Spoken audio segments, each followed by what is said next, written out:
உங்கள் அனைவருமே வாழ்த்துக்கிறதிலே வரவேற்கிறதிலே மிகுந்த மகிழ்ச்சி அடைகிறேன். கடந்த நாட்களிலெல்லாம் தேவன் நம்முடைய வாழ்க்கையிலே அவர் நல்லவராக வல்லவராக போதுமானவராக இருந்து நம்முடைய தேவைகளெல்லாம் அவர் சந்தித்து வழிநடத்தி இருக்கிறார். அவருடைய கிருபை மிகவும் மேலானதாக இருக்கிறது. கடந்த 4 மாதங்கள் தேவன் நம்மை பத்திரமாக பாதுகாத்திருக்க எத்தனையோ விதமான போராட்டங்கள் வேதனைகள் நம்மை மேற்கொண்டதான போதும் அவர் நம்மை பாதுகாத்து வழிநடத்தி இருக்கிறார். அவருடைய கிருபைகளுக்காக நாம் தேவனை ஸ்தோத்தரிப்போம். புதிதான ஒரு மாதத்தையும் கொடுத்திருக்கிற இந்த மாதத்திலும் மே மாதத்தில் கர்த்தர் அவருடைய இரக்கத்தினாலும் அவருடைய காருண்யத்தினாலும் நம் ஒவ்வொருவரையும் அவர் முடிசூட்டுவாராக. கொஞ்ச நேரம் நாம் தேவனுடைய வார்த்தைகளை தியானிக்கலாம். நம்ம எல்லாருடையதான வாழ்க்கையிலேயுமே நாம் வெற்றியை விரும்புகிறவர்களாக இருக்கிறோம். ஒருவேளை நாம் வேலை செய்கிறதாக இருந்தாலும் சரி, அல்லது ஏதோ ஒரு பிஸ்னஸ் செய்கிறதாக இருந்தாலும் சரி, ஒருவேளை ஒரு விளையாட்டுத் துறைகளில் இருந்தாலும் சரி, படிக்கிறதான பிள்ளைகளாக இருந்தாலும் சரி, எதை செய்தாலும் யாராக இருந்தாலும் நம் ஒரு சக்சஸ், ஒரு வெற்றி நம்முடைய வாழ்க்கையிலே வேண்டும் என்று சொல்லி நாம் போராடுகிறவர்களாக காணப்படுகிறோம். அந்த வெற்றிக்காக நாம் அநேக நேரங்களிலே அதிகமாக நாம் தீர்மானங்களை எடுக்கிறோம், அநேக விதமான டிசிஷன்ஸ் நாம் எடுக்கிறோம். ஆனாலும் சில நேரங்களிலே நாம் நினைத்திருக்கிறதான காரியம் நம்முடைய செய்கைக்கு ஏற்றதாக அது செயல்படாதபடிக்கு அது தோல்வியிலே முடிவடைகிறதாக இருக்கிறது. இவ்வாறாக ஒரு மனிதர் சொல்லியிருக்கிறார், ஒருவேளை நான் எடுக்கிறதான தீர்மானங்கள் அது தவறாக இருந்தாலும் அதை சரியாக மாற்றுவேன் என்று சொல்லி.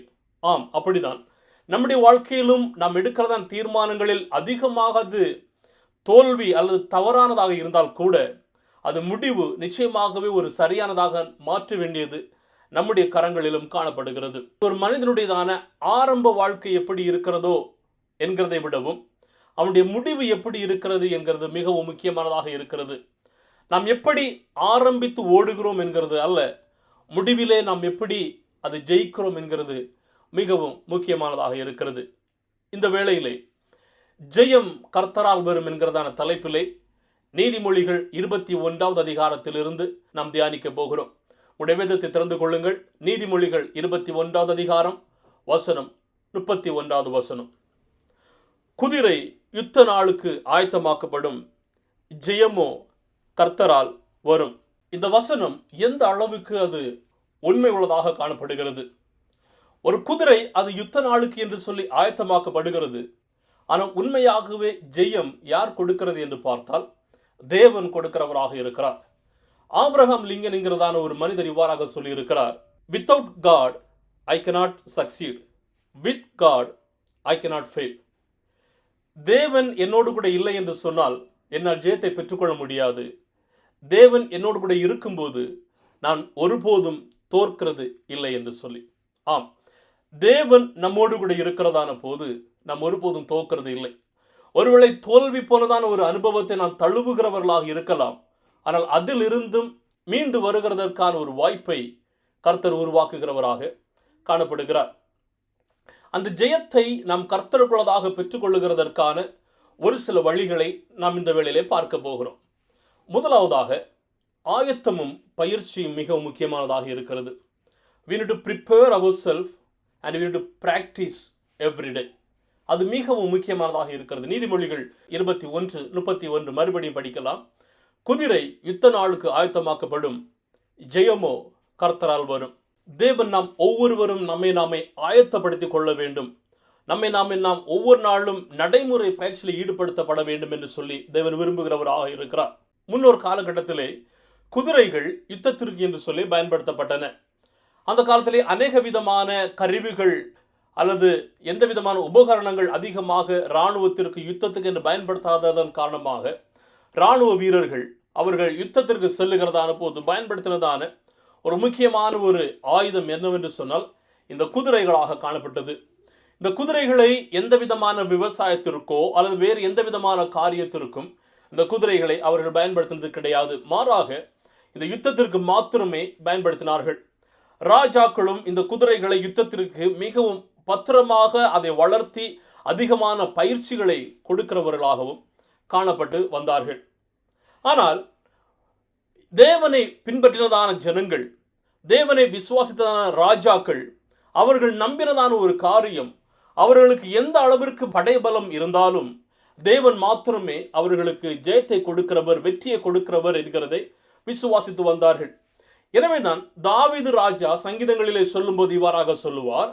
சங்கீதம் 20வது அதிகார வசனம் 7ம் 8ம், சிலர் ரதங்களை குறித்தும் சிலர் குதிரைகளை குறித்தும் மேன்மை பாராட்டுகிறார்கள், நாங்களோ எங்கள் தேவனாகிய கர்த்தருடைய நாமத்தை குறித்தே மேன்மை பாராட்டுகிறோம். அவர்கள் முறிந்து விழுந்தார்கள், நாங்களோ எழுந்து நிமிர்ந்து நிற்கிறோம். சங்கீதம் 33:17, ரட்சிக்கிறதற்கு குதிரை விருதா, அது தன் மிகுந்த வீரியத்தால் தப்புவியாது. ஆம், ஒருவேளை தேவனை விசுவாசியாத ஜனங்கள் தங்களுடைய யுத்தத்திற்கு தங்களுடைய குதிரைகளையும் தங்களுடைய ரதங்களையும் எல்லாமே அவர்கள் சார்ந்திருந்தார்கள். ஆனால் தேவனை பின்பற்றினதான ஒரு மனிதன், அவர்கள் தேவனை மாத்திரமே சார்ந்திருக்கிறவர்களாக காணப்பட்டார்கள். ஒரு தேசத்தினுடையதான யுத்தத்தின் வெற்றி அவர்களுடையதான படைபலத்தை பார்த்து மாத்திரமல்ல, அவர்களுடையதான தேவனை குறித்து அமைகிறதாக இருக்கிறது. அப்படியானால் எவ்வளவுதான் ஒரு குதிரை யுத்தத்திற்கு தன்னை ஆயத்தப்படுத்தினாலும் ஜெயம் கர்த்தரால் வருகிறதாக இருக்கிறது. ஆனாலும் நீங்களும் நானும் நம்முடைய வாழ்க்கையிலே நாம் தக்க வைத்துக் கொள்ளுகிறதான ஒரு காரியம் என்னவென்று சொன்னால், ஒருவேளை நம்முடைய ஆவிக்குரிய வாழ்க்கையின் வளர்ச்சிக்கு என்று சொல்லி அல்லது நம்முடைய ஆவிக்குரிய வாழ்க்கை நிலைக்கு அநேக விதமான காரியங்களை நாம் பிரத்தியாகப்படுத்தலாம், அநேக விதமான காரியங்களை நாம் நடைமுறைப்படுத்தலாம், அநேக விதமான செயல்களை நாம் ஒவ்வொரு நாளும் நாமே ஆயத்தப்படுத்திக் கொள்ளலாம். ஆனாலும் நான் நம்ப இருக்கிறதான ஒரு காரியம் என்னவென்று சொன்னால், தேவன் மாத்திரமே நம்முடைய வாழ்க்கையில ஜெயத்தை கொடுக்கிறார் என்று சொல்லி, ஒரு விசுவாசனுடையதான வாழ்க்கையிலே அவனுக்கு இந்த உலகத்தோடும் மாம்சத்தோடும் இரத்தத்தோடும் அவனுக்கு போராட்டங்கள் இல்லை. ஆனால் வேதம் சொல்லுகிறது, பவுல் சொல்லும்போது சொல்லுகிறார், அவனுக்கு துரைத்தனங்களோடும் அந்தகார லோகாதிபதிகளோடும் மாத்திரம் இந்த போராட்டங்கள் காணப்படுகிறது என்று சொல்லி. ஆம், அப்படி என்று சொன்னால் தேவ பிள்ளைகளுக்கு இந்த மாம்சமும் இரத்தத்திலும் அவனுக்கு யுத்தம் நேரிடுகிறது மாத்திரமல்ல, அதையும் தாண்டி இந்த பொல்லாத ஆவிகளோடும் வானபண்டல வரியங்களோடும் அவனுக்கு போராட்டங்கள் காணப்படுகிறது. அதற்கு நாம் நம்மை ஆயத்தப்படுத்த வேண்டியது அவசியம். ஒவ்வொரு நாளும் தேவ வார்த்தையின் நிமித்தமாக, தேவ வசன தியானத்தின் நிமித்தமாக தன்னை ஆயத்தப்படுத்தி ஒவ்வொரு நாளும் அதை நடைமுறைப்படுத்த வேண்டியது ஒவ்வொரு விசுவாசனுடையதான கடமையாக இருக்கிறது. அப்படி என்று சொன்னால் நம்முடைய வாழ்க்கையிலே காணப்படுகிறதான ஆவிக்குரிய வாழ்க்கையின் வெற்றிக்கும் நம்முடைய மற்ற விதமான வெற்றிகளுக்கும் நாம் யாரை சார்ந்திருக்கிறோம் என்று சொன்னால், நம்முடைய பலத்தையோ அல்ல, நம்முடைய சொந்த அறிவையோ அல்ல, மாறாக தேவனை மாத்திரமே சார்ந்திருக்கிறவர்களாக இருக்கிறோம். தேவனால் மாத்திரமே அந்த ஜெயத்தை கொடுக்க முடிகிறதாக இருக்கிறது. எனவேதான் பவுல் சொல்லும்போது சொல்லுகிறார், 1 கொரிந்தியர் 15வது அதிகாரம் வசனம் 57, நம்முடைய கர்த்தராகிய இயேசு கிறிஸ்துவினாலே நமக்கு ஜெயம் கொடுக்கிற தேவனுக்கு ஸ்தோத்திரம் என்று சொல்லி. இரண்டாவதாக நாம் எப்படி தேவனிடமிருந்து ஜெயத்தை பெற்றுக்கொள்ள முடியும் என்று சொன்னால், தேவ ஆலோசனையை கேட்கிறதற்கான உணர்வு திறன் நம்முடைய வாழ்க்கையில் காணப்பட வேண்டும். தேவனுடைய ஆலோசனைகளை கேட்கிறதற்கு நாம் ஆயத்தமுள்ளவர்களாக காணப்பட வேண்டும். நீதிமொழிகள் 19வது அதிகாரம் 21வது வசனம் சொல்லுகிறது, மனுஷனுடைய இருதயத்தின் எண்ணங்கள் அநேகம், ஆனாலும் கர்த்தருடைய யோசனையே நிலை நிற்கும். ஆம், நம்முடைய வாழ்க்கையிலே நம்முடைய செயல்களை குறித்தோ, நம்முடைய வேலைகளை குறித்தோ, நம்முடையதான வியாபாரங்களை குறித்தோ அநேக விதமான யோசனைகளை நாம் சிந்திக்கலாம், அல்லது மனிதர்கள் அநேக விதமான யோசனைகளை கொடுக்கலாம். ஆனாலும் தேவன் கொடுக்கிறதான யோசனை மாத்திரமே அது நிலை நிற்கிறதாக இருக்கிறது. இந்த யுத்தத்திற்கு என்று சொல்லி ஆயத்தப்படுத்தப்படுகிறதான இந்த குதிரை அநேக விதமான பயிற்சிகளுக்கு நேராக கடந்து செல்லுகிறது, அநேக விதமான வதைகளுக்கு நேராக கடந்து செல்லுகிறது, அநேக விதமான ஆயத்தங்களுக்கு நேராக கடந்து செல்லுகிறது. ஆனாலும் இந்த குதிரை அது தானாகவே கடந்து சென்று சண்டை போடுகிறது கிடையாது, தானாகவே கடந்து சென்று யுத்தம் செய்கிறது கிடையாது. மாறாக அதன் மேல் இருக்கிறதான யுத்த வீரனையோ அல்லது இராணுவ வீரனையோ அல்லது ஒரு எஜமானனையோ சார்ந்து அது எஜமானன் எப்படி அந்த குதிரையை வழிநடத்துகிறான், அல்லது என்னென்ன விதமான அடையாளங்கள் சிக்னல்ஸ் கொடுக்கிறான் என்கிறதை மிகவும் தெளிவாக அதை ஏற்றுக்கொண்டு அதற்கு ஏற்றாற் போல இந்த குதிரை கடந்து செல்லுகிறதாக இருக்கிறது. அதே போலதான் நம்முடைய வாழ்க்கையிலே தேவன் நம்மை வழிநடத்துகிறதான போது அவருடைய சத்தத்தை கேட்டு அவர் காட்டுகிறதான பாதையை நாம் நடக்கிறதற்கு நாமே ஆயத்தப்படுத்திக் கொள்ளுகிறவர்களாக காணப்பட வேண்டும். ஏனென்று சொன்னால் சங்கீதம் 33வது அதிகாரம் 11வது வசனம் சொல்லுகிறது, கர்த்தருடைய ஆலோசனை நித்திய காலமாகவும் அவருடைய இருதயத்தின் நினைவுகள் தலைமுறை தலைமுறையாகவும் நிற்கும். யோவான் 10வது அதிகாரம் 27வது வசனம் சொல்லுகிறது, என் ஆடுகள் என் சத்தத்திற்கு செவி கொடுக்கிறது, நான் அவைகளை அறிந்திருக்கிறேன், அவைகள் எனக்கு பின் சொல்லுகிறது. ஆம், நாம் தேவனுடைய சத்தத்திற்கு செவி கொடுக்கிறதான போது நாம் அவரை பின் செல்லுகிறவர்களாக இருப்போம். அவரை பின் செல்லுகிறதான போது அவர் எந்த இடத்திலே நடத்துகிறாரோ அந்த இடத்திலே கடந்து செல்லுவோம். அவர் நம்மை நடத்துகிறதான பாதை அது மிகவும் சரியானதாக காணப்படுகிறதாக இருக்கிறது. நம்முடைய வாழ்க்கையிலே ஒருவேளை அநேக நேரங்களிலே நாம் தவறான பாதைகளை நாம் தேர்ந்தெடுத்து கடந்து சென்றிருக்கிறவர்களாக இருக்கலாம். ஆனால் தேவன் சொல்லுகிறதை கேட்டு, தேவன் சொல்லுகிறதை நாம் கேட்கிறதற்கு ஆயத்தம் உள்ளவர்களாகவும் தகுதி உள்ளவர்களாகவும் நாம் காணப்பட வேண்டியது மிகவும் அவசியம். என் ஆடுகள் என் சத்தத்தை கேட்கும். தேவனுடைய சத்தத்தை நாம் கேட்டு செல்ல வேண்டியது அவசியமானதாக இருக்கிறது. அப்படியானால் தேவனுடைய சத்தத்தை நாம் கேட்கிறதான போது நம்முடைய வாழ்க்கையிலே அநேக விதமான நன்மைகள் நடைபெறுகிறதாக இருக்கிறது. தேவனுடைய சத்தத்தை நாம் கேட்கிறதான போது தேவ பாதையிலே நடக்கிறவர்களாக இருக்கிறோம். தேவனுடைய சத்தத்தை நாம் கேட்கிறதான போது நாம் பொல்லாப்புக்கு விலகி இருக்கிறவர்களாக இருக்கிறோம். தேவ சத்தத்தை நாம் கேட்கிறதான போது பாவ வாழ்க்கைக்கு நாம் விலகி இருக்கிறவர்களாக இருக்கிறோம்.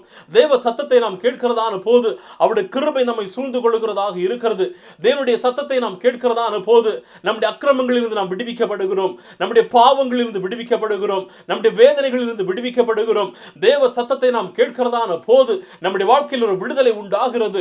தேவ சத்தத்தை நாம் கேட்கிறதான போது அவருடைய பிரசன்னம் நம்மை ஆட்கொண்டு வழிநடத்துகிறதாக இருக்கிறது. ஆனால் அந்த தேவ சத்தத்திற்கு செவி கொடுக்கிறதற்கு நாம் ஆயத்தமுள்ளவர்களாக இருக்கிறோமா? நாம் நிச்சயமாகவே ஆயத்தமுள்ளவர்களாக இருக்க வேண்டும். குதிரை யுத்த நாளுக்கு ஆயத்தமாகப்படும், ஆனால் ஜெயம் கர்த்தர் கொடுக்கிறவர்.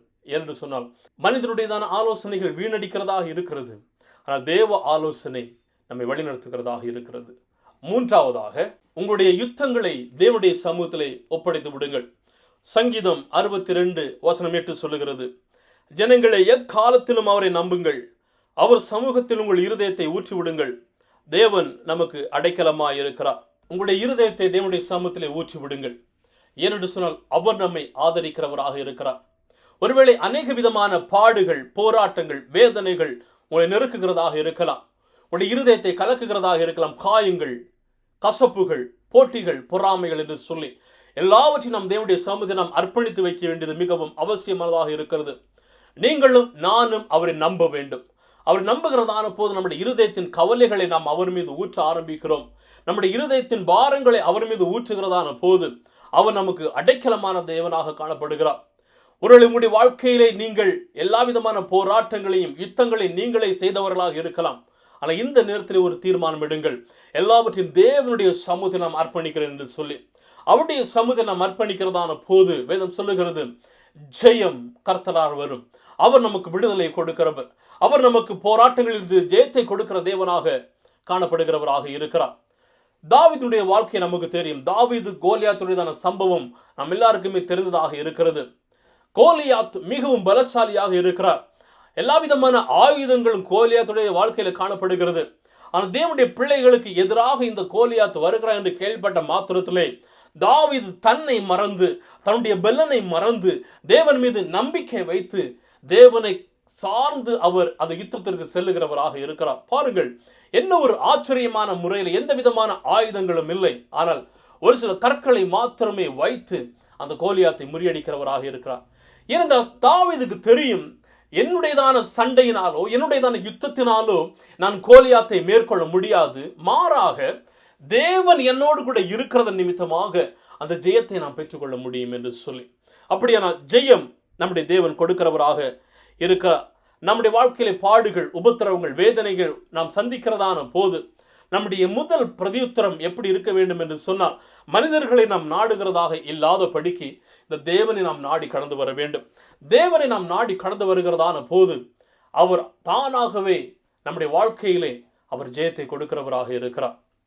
ஆனால் நாம் அவர் மீது நம்முடைய பாரங்களையும் கவலைகளையும் ஊற்ற வேண்டியது மிகவும் மிகவும் அவசியம். நான்காவதாக, நாம் தேவனால் பிறந்தவர்களாக காணப்பட வேண்டும். தேவனால் பிறந்தவர்களாக இருக்க வேண்டும். யோவான் 5:4-5 சொல்லுகிறது, தேவனால் பிறப்பதெல்லாம் உலகத்தை ஜெயிக்கும். நம்முடைய விசுவாசமே உலகத்தை ஜெயிக்கிற ஜெயம். இயேசுவானவர் தேவனுடைய குமாரன் என்று விசுவாசிக்கிறவனே அன்றி உலகத்தை ஜெயிக்கிறவன் யார்? நீங்களும் நானும் இந்த உலகத்தை ஜெயிக்கிறவர்களாக இருக்க வேண்டும். உலகத்திற்கு நேராக நம்முடைய வாழ்க்கையிலே காணப்படுகிறதான ஆசைகள், பாசங்கள், போராட்டங்கள் எல்லாவற்றையும் நாம் மேற்கொள்ளுகிறதாக இருக்க வேண்டும். இந்த உலகமும் உலகத்தின் காரியங்களும் அழிந்து போகும், ஆனால் தேவனுடைய வார்த்தையின்படி செய்கிறவனோ நிலை நிற்பான் என்று வேதம் சொல்லுகிறது.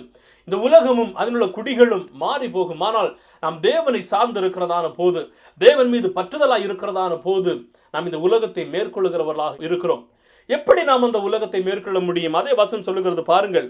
இயேசு கிறிஸ்துவை நாம் விசுவாசிக்க வேண்டும், அவரை நேசிக்க வேண்டும், அவருக்கு கீழ்ப்படுகிறவர்களாக நாம் காணப்பட வேண்டும். தேவனால் பிறந்தவர்களாக இருக்கிறதான போது ஜெயத்தை நாம் நிச்சயமாகவே பெற்றுக்கொள்ள முடியும். அடுத்ததாக, தேவனோடு கூட நெருங்கினதான ஒரு உறவை நாம் வைத்துக் கொள்ள வேண்டும்.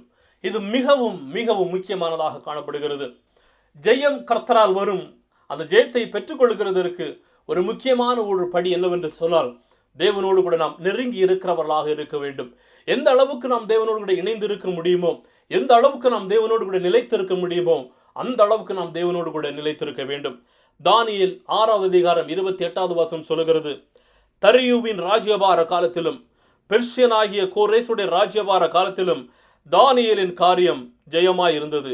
தானியேல் ஒரு நல்ல நிலைமையில இருக்கிற, நல்ல அதிகாரங்கள் அவருடைய வாழ்க்கையில காணப்படுகிறது.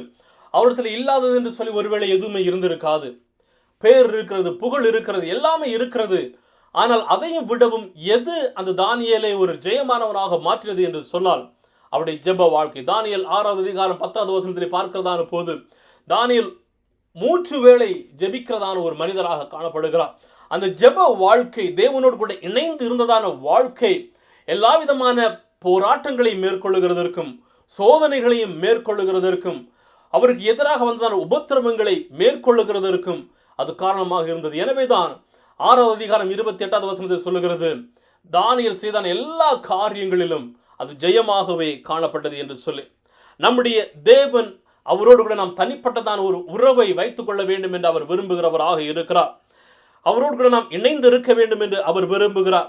ஒரு உரிமையான ஒரு உறவிற்கு நேராக தேவன் நம்மை நிலைநிறுத்துகிற தேவனாக காணப்படுகிறார். எனவேதான் இயேசு சொல்லும்போது சொல்லுகிறார், என்னில் நிலைத்திருக்கிறதான கொடி எதுவோ அது மிகுந்த கனிகளை கொடுக்கும் என்று சொல்லி.